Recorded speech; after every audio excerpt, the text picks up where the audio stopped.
Hi everyone, welcome back once again. So today we will see how to trigger Power Automate flows from a third-party app. Okay. So we can use a when a HTTP request receive trigger. So sometimes what happens as a user, I want the Cloudflow to get triggered by third-party applications, right? Like Postman, Salesforce, Power Automate desktop tool, etc. So we can use when a HTTP request is received trigger in Power Automate Cloudflow to achieve this functionality. Okay, so when this trigger is saved, a unique URL is generated on flow save, and users can trigger Power Automate flows by sending an HTTP request to this URL. Okay, so for the beginners, I will just quickly have a one slider on HTTP request. So what is HTTP? HTTP defines a set of request methods to indicate the purpose of the request and what is expected if the request is successful. Okay, it's like you are making a request to waiter in the hotel, and you are getting a response back like you are served the food in the restaurant, right? So that is we can think of like of the HTTP request. Okay, so HTTP client sends an HTTP request to a server in the form of a request message, so which includes the following format: request line, 0 mode header, empty line, a message body. Okay, so there are multiple HTTP methods like get, post, put, patch, and so on, right? And what is a HTTP client? HTTP client is can be like a Postman, which is a very famous tool, or from, or you can also write your own Python code or Java code and import these libraries, and you can use it as a client and send an HTTP request to that server. Okay, so let's see the demo. So what I have done, so I have created a flow. Okay, so I have created a flow where the trigger is when a HTTP request is received. So you can, when creating a flow, you can search for this trigger. Okay, and there are multiple options who can trigger the flow, right? So any user in my tenant, specific users, or anyone. So currently I put anyone, so anyone across the world they can trigger this flow if they have this URL, right? This URL. So this URL is generated when you click on save, then this URL will get generated. So before that you have to create, we have to put one more action. So here I have just put a compose. You can add any action like send an email and so on. So just for demo purpose I created a compose action here. So once I click on save, this URL will get generated. Okay,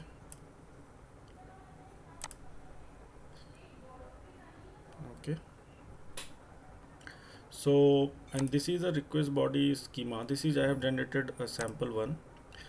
Okay, this will not be much helpful here. Okay, so once you click on save, you will get this URL. So you copy this URL and then you go to Postman.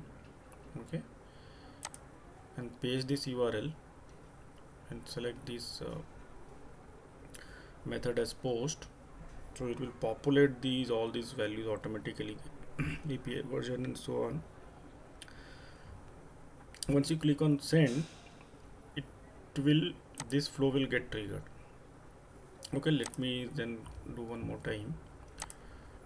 Okay, so here as you can see, request has been received, okay, successfully. So let's see my run history. Did it get triggered or not? Yeah, so it did get triggered at 14 seconds ago. And let's see what is the value in it. So this also got succeeded. Okay, the green tick mark, and this also got succeeded. So this was input and this is again the same thing. So this means this has triggered and then it came to this action and both are working fine. Okay.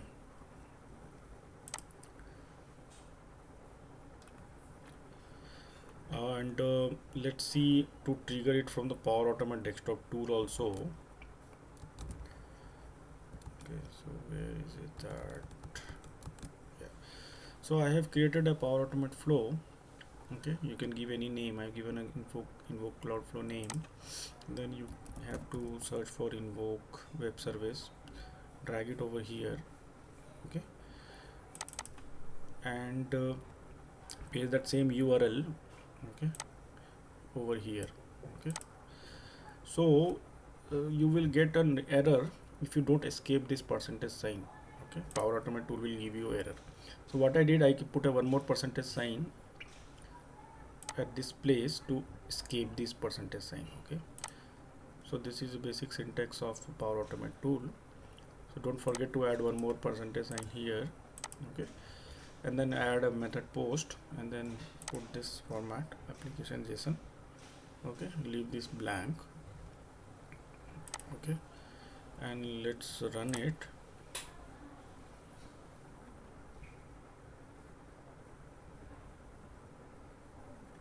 So again the status code is given as 2 is not 2.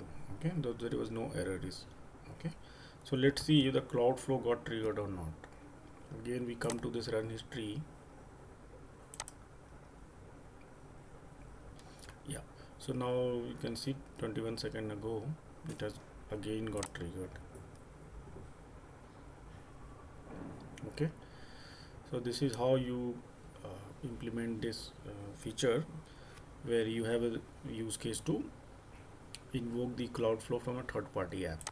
Okay, so we have two more options, like any user in my tenant and a specific user is in my tenant. This I have not explored, but we'll explore it and put up a working demo for you. So you can also try this out.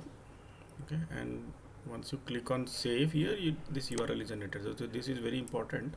So you copy entire URL, just copy URL and use it in your Postman. Just copy paste. That's it. Leave this as blank and put some action, like you can also search for an action like mail also. So once that flow is triggered, send an email, right, notification that way. Or you can invoke one more cloud flow.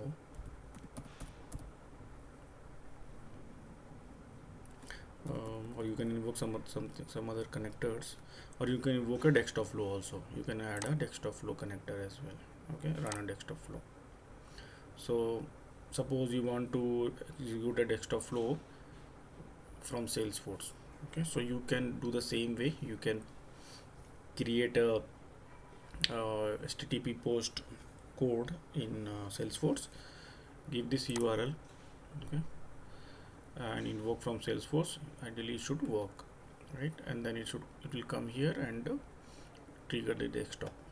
Okay, so this is like an integration scenario which you can achieve very easily using this method when a HTTP request is received. So how do you search for this trigger?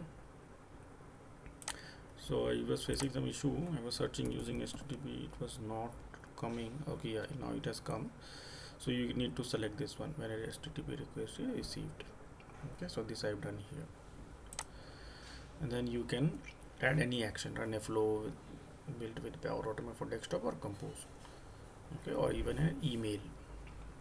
Okay, then once you get this URL, you need to come over here, paste it, click on send. Rest things are done by the tool itself. You can come to this run history. So how do you know the run history? You can also come, so you can go to the Cloudflow main page. So this is my flow name. I can go to right click, run history. So here, so today I have run it 3 times. So this is the latest one. So 3 minutes ago, click on this. It will show you the various steps which it has performed. So it was a post operation. What was the input? So this was the post, and then output. So this is the for headers, right? Then my action was to just to see the test inputs and outputs in a compose. As you know, compose does not change the variable or value, just outputs whatever you have given here, right? So I hope you found this video useful. So please do subscribe to my channel. I will post more scenarios in the upcoming sessions. So thank you again for watching. Have a nice day. Bye bye.